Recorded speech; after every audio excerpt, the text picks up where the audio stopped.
Welcome back, viewers at home. Now, a tech expert, Brendon Peterson, recently attended the Africa Tech Festival, one of the continent's premier events focused on digital innovation. His front row seat to the latest advancement in African tech allows him to bring unique insight into the potential of digital connectivity to drive economic and social progress across Africa. Good evening, Brendon, and thank you so much for joining us once again. It's always wonderful to be here. Thank you for having me.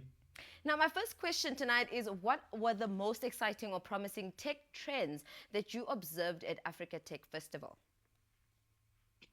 I think with Africa Tech, especially this year, we didn't necessarily see new trends, but what you did see was sort of evolutions in use cases for existing things. So, things like AI, how artificial intelligence is being integrated into things like telecoms, using it to improve things like customer services, customer interactions, operational efficiency, energy optimization.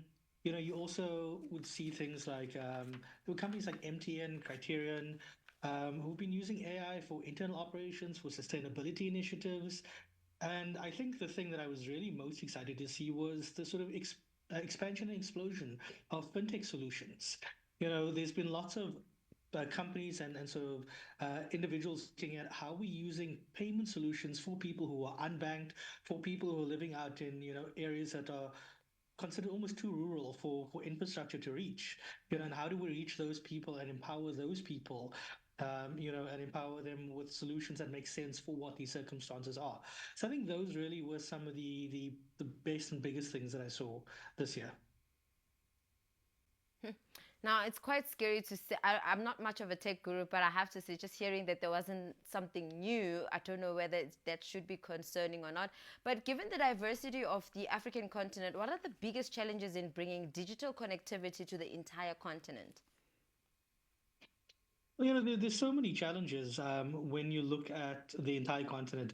I just mentioned now, sort of if you look at just South Africa, we've got so many people living in very rural areas where you can't get infrastructure. Mm. And, I understand the concern about, maybe there was nothing new announced. But if you look at a technology like AI, someone that I spoke to fairly recently at a different conference sort of described AI almost as like, it's refrigeration. So when the refrigeration sort of boom happened, many decades ago, we would never have imagined that we would have had companies like Coca-Cola, for example, that would have existed.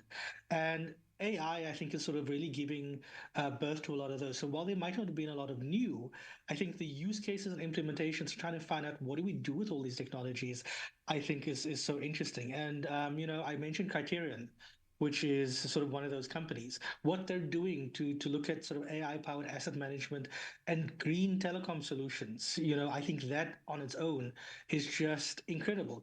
Still combining innovation with sustainability, and then obviously M-Pesa, which we've heard about before. Looking at ways it can sort of refine and innovate, mobile payments and financial inclusion. And I think the impact of these technologies really is what matters here. I think, all the time as South Africans, we're always coming for our government to say they need to play a role in doing this and the other. Just talking in the technological sphere, what role should African governments play in fostering a thriving tech sector and digital economy, one that is most importantly inclusive? This is such an interesting question because um, in many ways you should have an overarching sort of GNU strategy. But what we're seeing, I think, is a lot of sort of innovations from different provinces. So if you look at the Amazon Web Services Skill Center in Cape Town, for example, that's now 1 year old. And having spoken to the VP of Skills and Training and Development at Amazon Web Services Worldwide, what she was sort of talking about was the amount of support that they've gotten from the Western Cape government. Mm. On the flip side, again, if you look at Africa Tech, we saw people like Soli Malatsi, we saw the deputy president, coming to many of these talks, engaging with the media, engaging with stakeholders, also visiting booths, from companies like Honor. So there seems to be some sort of uptake. I just don't know that enough has been done, but I think part of it comes down to also education around technology. There's so many big technologies, and I think for the average person, forget a government minister who's got to deal with so many things. I think it becomes so challenging to understand the impact and where the spend should be. So I think those are the conversations that we see starting to happen now. I just wish there was more of that, and I wish these had happened sooner. Hmm. Now, Brendon, what are some African-based tech startups or companies that have caught your attention recently? Ooh, this is this is a challenging one because there's so many, and I think we continue to see so many from South Africa and from across the continent. I think people forget just how innovative this continent is. I mean, one of the favorites is always a company like Chipper Cash, which works on sort of cross-border payments, mobile money. So, if you've got family working overseas, they need to send money back to the continent. Mm. That's a great one. We've got lots of agri-tech startups, agriculture technology startups, Twigger Foods, Hello Tractor. They're looking at food security, improving supply chains, healthcare. We've got 54 Gene and Pharma, looking at sort of all the unique healthcare challenges we have on the continent.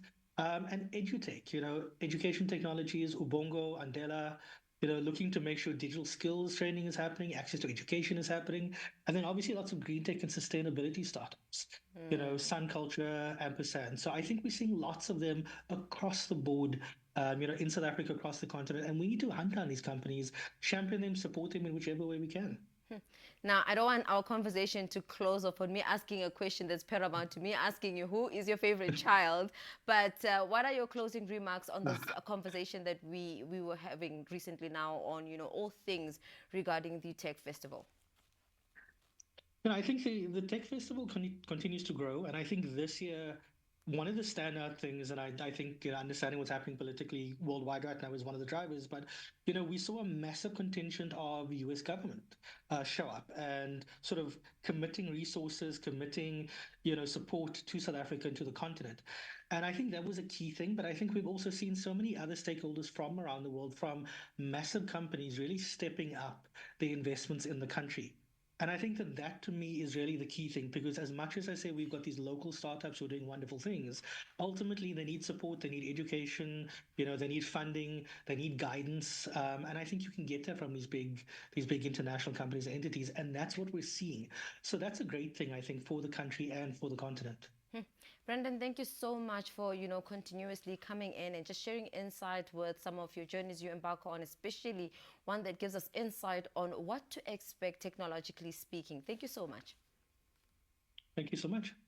Viewers at home, that was Brendon Peterson sharing in his experience after going to the African Tech Festival. Now, this is something that, stop watching the scenes, be part of the scenes. But for now, let's close it off and head over to a net break. We'll see you just shortly.